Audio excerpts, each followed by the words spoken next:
Assalamualaikum warahmatullahi wabarakatuh. Alhamdulillah, hamdan wa syukran lillah, salatan wa salaman ala rasulillahi amma ba'du. Kita lanjutkan pembacaan dan juga belajar bersama Nazam An-Nazmul Asghar fil Fiqh. Sekarang kita masuk ke bait yang ke-19 dan juga 20. Ini ya. Ini kecil banget karena saya pakai HP gitu ya. Belum ada tabnya. Apa? Ya, jadi ya mudah-mudahan kelihatan lah.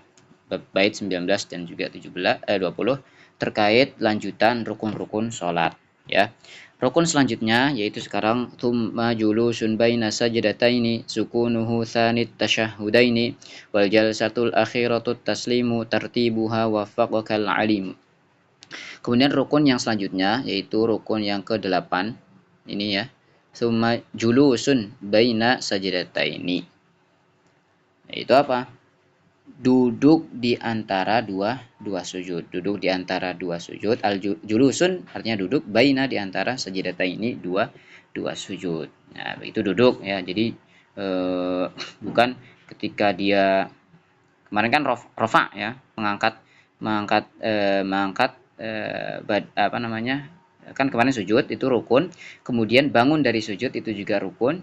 Nah, kemudian duduk juga di antara dua sujud itu rukun. Jadi rofa atau mengangkat atau bangun dari sujud itu rukun, termasuk juga di situ duduknya di antara dua sujud juga rukun. Jadi tidak asal-asalan ketika sujud, kemudian dia terkadang orang sujud, kemudian dia bangun dari sujudnya belum duduk, ya bangunnya tuh belum maksimal, ya baru masih miring, tiba-tiba udah sujud lagi, maka ini tidak boleh, ya dia berarti dia meninggalkan rukun, maka bisa batal sholatnya atau tadi dalam keadaan sebagaimana pada video yang sebelumnya, 3 keadaan orang yang meninggalkan rukun, bagaimana solusinya begitu ya. Jadi, kalau sengaja batal gitu ya. Kemudian rukun yang selanjutnya yaitu nomor 9 ya, sukunuhu. Nah, sukunuhu itu apa? Sukunuhu maksudnya adalah tumaknina ya, tumaknina. Jadi sholat itu tumaknina. Tumaknina itu apa? Hiya ya as-sukunu biqadri dzikril wajib. Nah, yaitu tumaknina adalah tenang sekadar ya sekadar bacaan, kadarnya adalah sekadar bacaan zikir wajibnya. Jadi misalnya sujud itu kan rukun tuh. Nah, kemudian dia tenang ketika sujud itu, tenang dulu sebentar. Dia tumaknina dulu.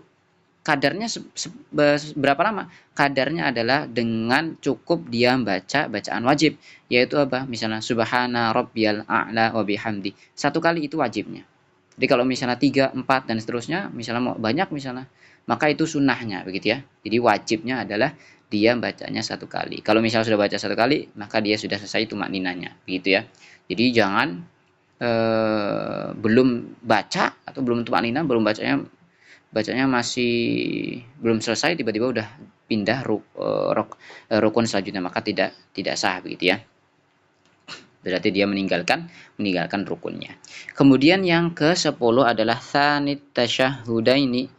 Ya, maksudnya apa? Tasyahud yang kedua. Ya, tasyahud yang kedua atau tasyahud akhir. Tsani dua tasyahhudaini yang tasyahud ya, berarti maksudnya tasyahud yang kedua atau tasyahud akhir.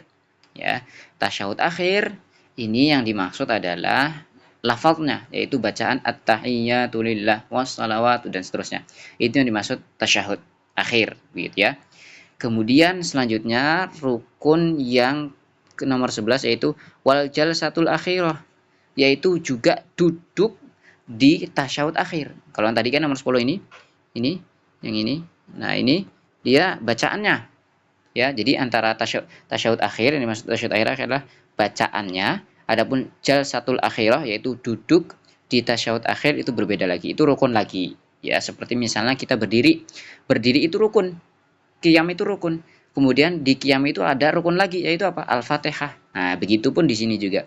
Jalsatul akhirah, al-jalsatul akhirah maksudnya apa? Duduk di tasyahud akhir itu rukun, dan bacaan di tasyahud akhir pun itu rukun, gitu ya. Ini sebagaimana dijelaskan oleh Syekh Amir Bahjat, gitu ya. Taib. Kemudian yang selanjutnya adalah yang nomor 12, yaitu apa? At-taslimu. Yaitu yang nomor 12 ada salam. Ya, ini khilaf ya. Ada yang salamnya cukup, salam rukunnya itu, rukun di salam itu cuma sekali. Artinya ketika apa namanya, imam misalnya salamnya sekali, ya. Kemudian ada makmum yang masbuk misalnya, dia nggak boleh berdiri dulu kecuali imam selesai di apa namanya, dia boleh berdiri kalau misalnya imam itu sudah salam yang pertama. Itu kalau yang orang yang ulama yang mengatakan bahwasanya salam yang rukun itu adalah sekali, ya. Tapi yang di sini ya, sebagaimana nazim ya, pensyarah nazam ini tersebut, yaitu Syekh Amir Bahjat, dia penulis nazamnya juga, mengatakan bahwasanya taslimnya beliau mengambil pendapat yang salamnya itu 2 kali. Assalamualaikum warahmatullahi, assalamualaikum warahmatullah, gitu ya. Kemudian rukun yang terakhir yaitu adalah tartib. Tartib tu tartibuha wafaqakal alimu. Kita baca lagi bait terakhir. Wal jalsatul akhiratu taslimu tartibuha wafaqakal alimu. Itu tertib. Jadi nggak boleh rukuk dulu baru baca Al-Fatihah, atau sujud dulu baru rukuk, enggak. Maka tertib. Ini ya, begitu ya. Seperti kemarin ketika wudhu, maka tertib. Nah, sama di sini juga. Kemudian nazim atau Syekh Amir Bahjat, penulis nazam, itu mendoakan kita, yaitu waffaqakal alimu, semoga Allah memberikan taufik kepada kita. Amin ya. Kalau Allah sudah memberikan taufik kepada kita, Allah akan mempermudah kita untuk belajar, dan Allah akan memudahkan kita untuk mengamalkan apa yang kita pelajari. Wallahu a'lam bishawab. Wassalamualaikum warahmatullahi wabarakatuh.